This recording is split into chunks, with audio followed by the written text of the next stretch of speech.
Gospel of John, chapter 5 tonight. John chapter 5. While you're turning there, I'm aware that we have been in the Gospel of John for several years.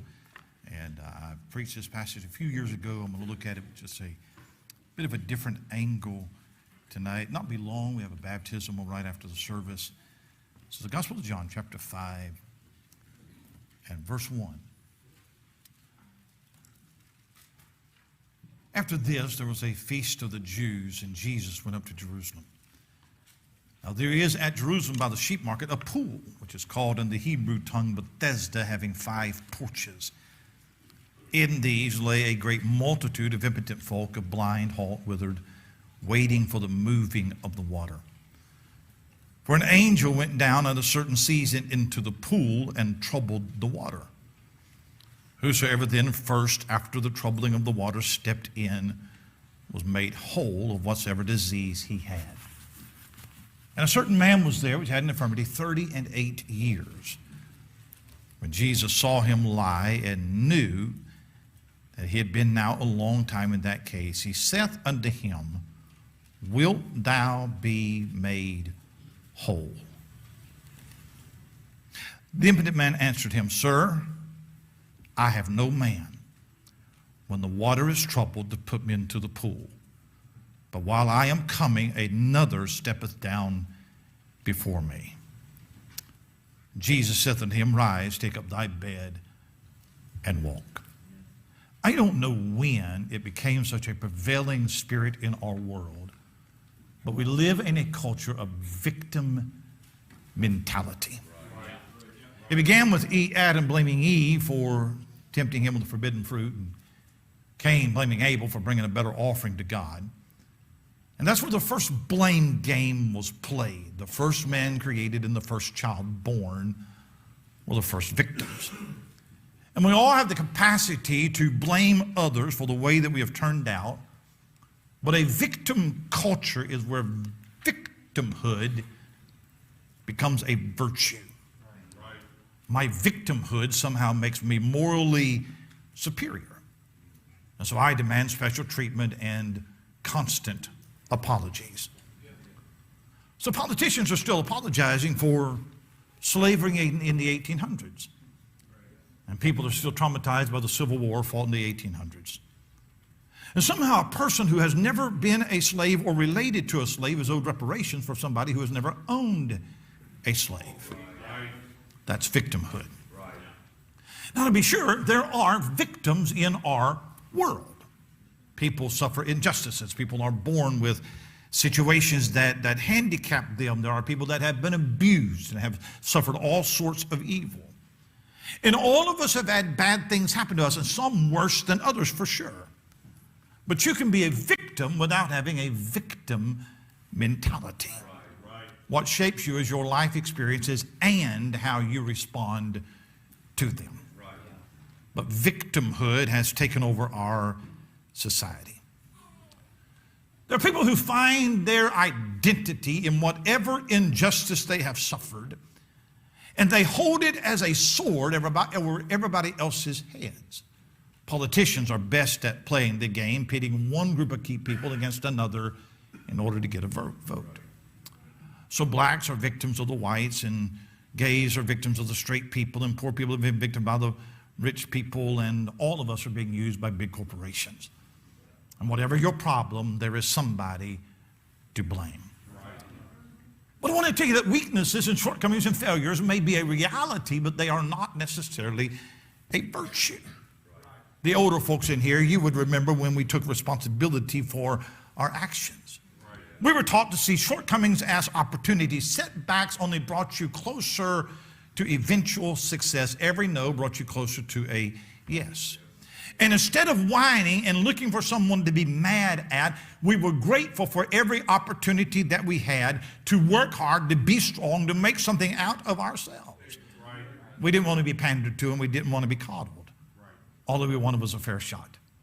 And if it wasn't an even playing field, we understood that meant we just had to play that much harder. But we never saw ourselves as a victim. Victims live in misery. You may get special attention, maybe even special privileges, but it gives you an unempowered, uninspiring, underachieving life. But that is the new class struggle in America.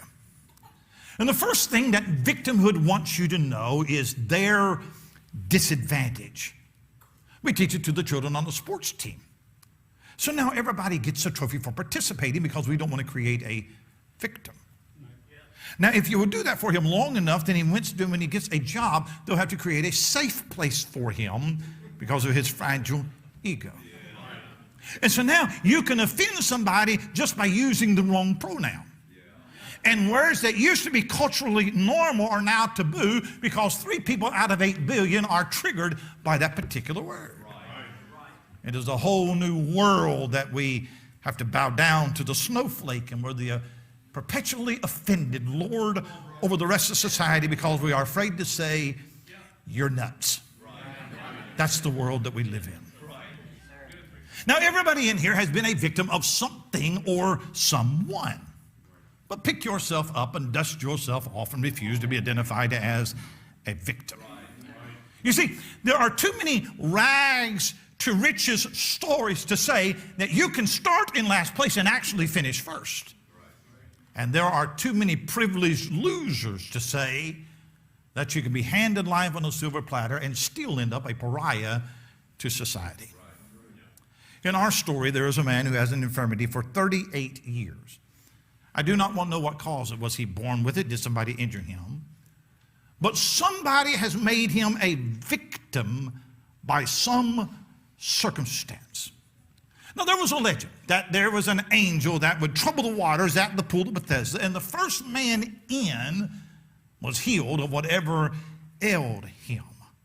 Our text does not say that the victim had been there for 38 years. I don't know how often he has been coming to the pool, but for however many times he has been coming, the best he's been able to do was second place. And in his case, second place meant first loser. The Lord passes by, he sees the man in his victimhood, and he asks him a very telling question. Wilt thou be made whole? That's a probing question, because not everybody wants to be made whole. There are drug addicts that do not want to be clean. There are drunkards that do not want to be sober. In fact, there are hypochondriacs who would be miserable if they didn't have some minor physical problem to complain about. They don't want to be made whole. Now, I do not fault this man for having an infirmity because it was real, but I do wonder at his answer. Sir, I have no man when the water is troubled to put me into the pool. I would think a better answer would be yes, I would like to be made whole. But instead, he immediately shifts blame to somebody else for why he is still victimized. I would already be whole if it wasn't for all of these other people. You see, a person with victim mentality has learned to use it as a crutch for life. It is a ready-made excuse for every failure, for every weakness, for every disadvantage. If it not for the victimhood status, they would have no status at all. Not everybody wants to be made whole for several reasons. For one reason, victimhood gives them a sense of attention. You see, if they're made whole, then nobody's going to really pay them any mind. You know, when a child breaks his arm and he comes in with a cast and it's really cool and everybody signs the cast, that's really cute. You know, when the teenager comes in and he sprained his ankle playing soccer and he comes in on crutches and everybody has, that's really cute. But when it's the adult on Facebook advertising every ingrown toenail as if the whole world cares, that is no longer cute.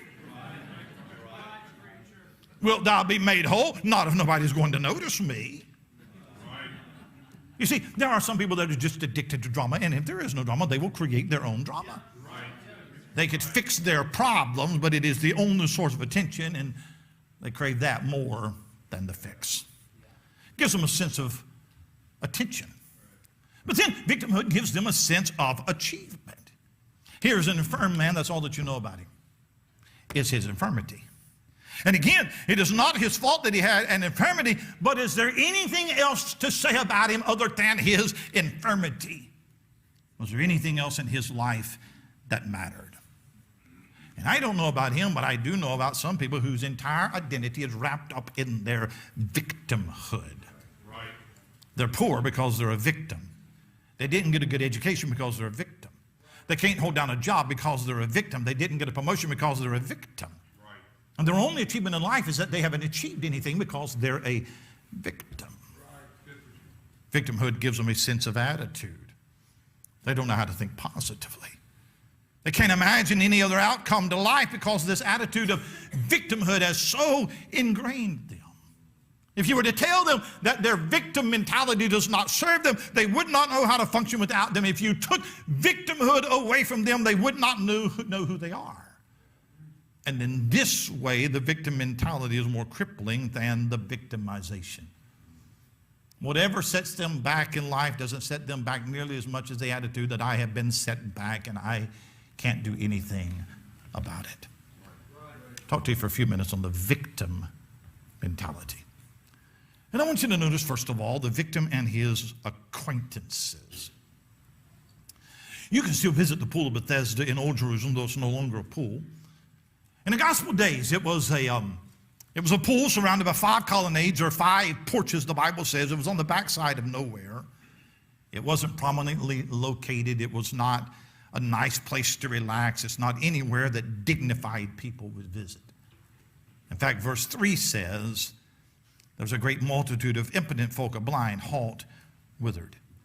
And I'm not belittling, I'm not degrading the poor people there, but I am painting a picture that this is a back alley kind of place. Right.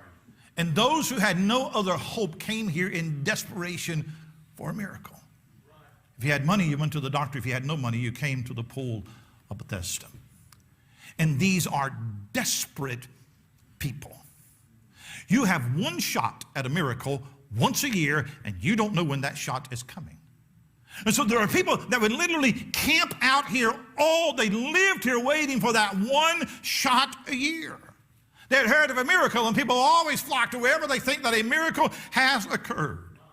And every one of these people have their own problems, and not one of them is going to help this man if it means they risk losing their own miracle. The company that he is keeping is people who have serious issues, and they will walk over top of you to get their own help. In 38 years, no one has thought to think, we really ought to let this fellow go in first.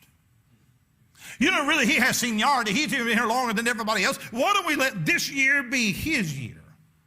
Nobody ever does that. He acknowledges that no man will put him in the pool, and when he tries to get in, somebody always steps in before him. And he points the finger at blame at other people, but he came to sit with them. This is the company that he's keeping. And you cannot say that you want to get up if you keep hanging around people that drag you down. Right. A man who wants to overcome drinking, you might want to start by getting rid of your drinking buddies. Right. Someone who is struggling with something can't help you unstruggle with the same thing. Right. If you want to quit smoking, don't take tips from the smoker. You want to be made whole, then find somebody that has been made whole. Misery loves company, and some company is just miserable. Now, I don't know this man's particular infirmity, but he can move because he says, while I am coming, another steppeth down before me. So he has some mobility. He speaks intelligently. He has reason. He has logic. He's not deaf or dumb. He doesn't appear to be blind. And I'm not minimizing his infirmity. Please understand. I'm not minimizing his infirmity, but he does have some capacity to care for himself. It would be helpful if somebody helped him, but he can help himself a little bit. I'm not totally buying that the only thing that he can do there is lie there for 38 years with all the other crippled and diseased folk waiting for somebody to have pity. But his acquaintances are not going to help him. Victimhood is always supported by a cadre of other victims. Yeah. You must find your fellowship of aggrieved and offended people to feed off of each other. Bitter people need to find other people to stoke their bitterness.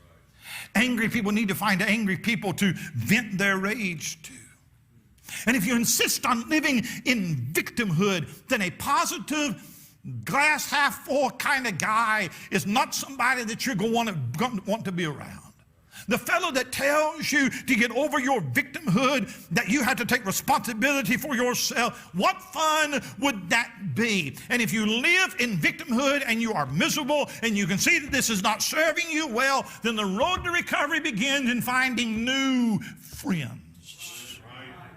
Quit hanging around other victims. I don't know where this man could go. I don't know who would help him, but would you all agree with me that the people there are not going to help him? They're victims themselves.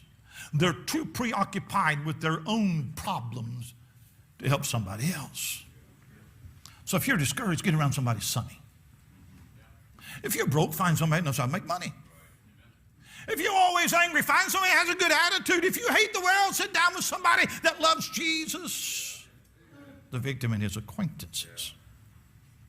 I'm hurrying. The victim and his anguish. Now, the Bible very clearly tells us that he has infirmity. He's had it for 38 years. Average life expectancy in that day was not very long, so it would be safe to assume he either was born with it or he's had it for most of his life. It is limiting. I am sure that it causes pain in his body. Maybe one side is weaker than the other. Maybe one limb was not developed right. Maybe some other crippling factor that he has to live with. He's not a hypochondriac. He's not upset at the doctor because he couldn't find anything wrong with him. This is not in his head. This is real. And he has two problems. And the first is he has physical anguish. And we all know people who suffer physically, and it is very real. If we took prayer requests tonight, 9 out of 10 would be physical because we live in a decaying body. That's the reality of our life. And when you suffer in the body, it can take over your mind. It's hard to think about anything else when you are in deep pain or in anguish of body. We have people in our church who've been to the doctor this week, who have had tests run, who are trying to figure out what is wrong with their body. Tonight, we prayed for a girl that has Lyme's disease. Last week, we prayed for a woman that had brain surgery. That's not victimhood. That's not a victim mentality. That's the harshness of life in a sick body. But some people succumb to the physical and decide, I'm just going to be this way until I die. And others say, no. Well, I may not be able to heal myself, but I'm going to seek to improve my situation as best as I possibly can. I may have to live with diabetes or whatever the doctor said, but I'm going to learn to live with it. It may not be treatable, it may not be curable, but as best as I can, I'm going to learn to live every day of my life. This may be what I have, but it is not who I am. Do you know the name Hippocrates? Founder of medicine or whatever he was. Old guy. Huh? Here's what he said. He said, before you heal someone, ask if he is willing to give up the thing that made him sick. See, there's a lot of people that want to be healed, but they don't want to give up what made them sick. Fix the problem, but don't fix me. Right. If you don't want lung cancer, don't take up smoking. If you don't want cirrhosis of the liver, maybe you ought not start drinking. Isn't it an amazing thing? We have all these weight loss drugs, and this comes from a fat preacher, but we have all of these weight loss drugs like Ozempic and everything. What about not eating honey buns at 11 o'clock at night? Good preaching. Again, some of you have real health problems, nothing that you can do to prevent it. There's nothing you can do to cure it. And you're not the subject here. But if you have a physical problem and could help yourself, then you have become a victim of it. Right. Do you want to get better, or do you just want compassion? Some people want a fix. And some people, they just want you to listen to how bad that I feel. And we all know that there are some people you never ask, how are you doing? Because they're going to tell you. Right? Paul had a thorn in the flesh. And he never tells you what the thorn was. And the reason why is because he had told God what the thorn was. For this thing I besought the Lord twice, that it might depart from me. We seem to tell it to Jesus, but I really would rather just tell it to you, so you know how bad that I feel. Right. I can't do anything about your physical ailment, but what are you going to do? Sit down by the pool and wait till you die? Physical problems. But I suggest to you that this man had psychological anguish. And mental issues are just as real as physical issues, and they can be just as debilitating. Many preachers, many pastors who did not know how to deal with mental health issues and psychological matters resorted to dismissing it. Since I don't understand it and have an answer for it, then it must not be real. But it is real. And if you had an infirmity for 38 years, your mind would be just as distressed as your body. Do you not think this man is anxious to get into the water before anybody else? Do you not think this man is depressed when every year he doesn't make it? I wonder if this man suffers from self-consciousness because as he hobbles down the street in whatever infirmity he has, surely people are staring at him. Could I add a certain sadness that his dreams of a family and a job and a career has not materialized due to his infirmity? I think he has a long laundry list of emotional scars on his heart. And if your infirmity is hidden from everybody else and nobody seems to understand the broken mind, I want you to know that somebody understands it. There is help for that too. Do not let anxiety or fear or depression or sadness or whatever it might be the thing that keeps you lying at the pool of Bethesda. Victim and his anguish. Quickly, the victim and his argument. He doesn't answer the question, wilt thou be made whole? He is so used to blaming others for what he is missing out on that it has become his default answer. And no longer is his infirmity the main issue. The main issue has long been what others do to him. Right. There is someone standing before him who can help him. But do you even want the help? And we can hold on to our hurts as a security blanket for years as an excuse for all of our other problems. But I want you to know there's a whole lot of people that got offended in a church and didn't quit church over it. And I want you to know that there's a whole lot of people who had bad parents and a bad father, but they didn't become a dysfunctional parent themselves because of it. Wilt thou be made whole? That's the first question that you have to answer. Do you even want to get better? Do you want the excuse for your poor living, or do you want to get up and move beyond it? Do you want to be healed, or do you want a ready-made excuse for your angry and your bitter spirit? And there is someone that is standing before you who can heal the hurt and give you a way out of your victimhood, but do you even want help? Here's his answer, sir. I have no man. I can't do it. I was born with a disadvantage. Everybody else is faster than me. By the way, can I tell you that there will always be somebody better than you, and somebody always faster than you, and somebody always smarter than you, and somebody always with more money than you? But when you have the victim mentality, you not only look down on yourself, but now you look down on everybody else. Do you hear the resentment? Do you hear the contempt in his voice? It has been 38 years that he has stood there, which means he has watched 38 people receive a miracle. He does not care that they have been helped. He has 38 miraculous stories to tell, but he has become so jaded because they won't help him and that they are all to blame. The reason why I cannot get up and walk is because of these people. The resentment for what somebody didn't do for him. My parents didn't pay for my college.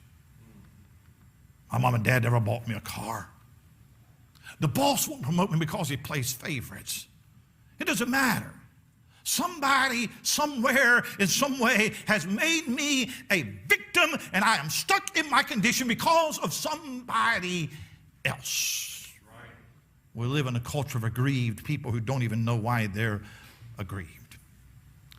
Just recently we had the No Kings rally. Somebody went out and interviewed some of them. What are you protesting? Half of them didn't know what they were protesting. I only know that I'm supposed to be upset. Not sure what I'm upset about. I just know I'm upset. Huh? When I figure it out, I'll let you know what I'm mad about. I've been hurt. I've been mistreated. I've been set back. So there must be a millionaire somewhere that owes me money. And so there are blacks who believe they are poor because of slavery. And there's American Indians who are poor because somebody stole their land in 1867. And a grown man who had a harsh home when he was a boy, now he can't hold down a job. I'm going to cut it straight for you tonight, okay? I don't know your disadvantage, but I know Christ. And he can lift you above whatever happened to you 20 years ago.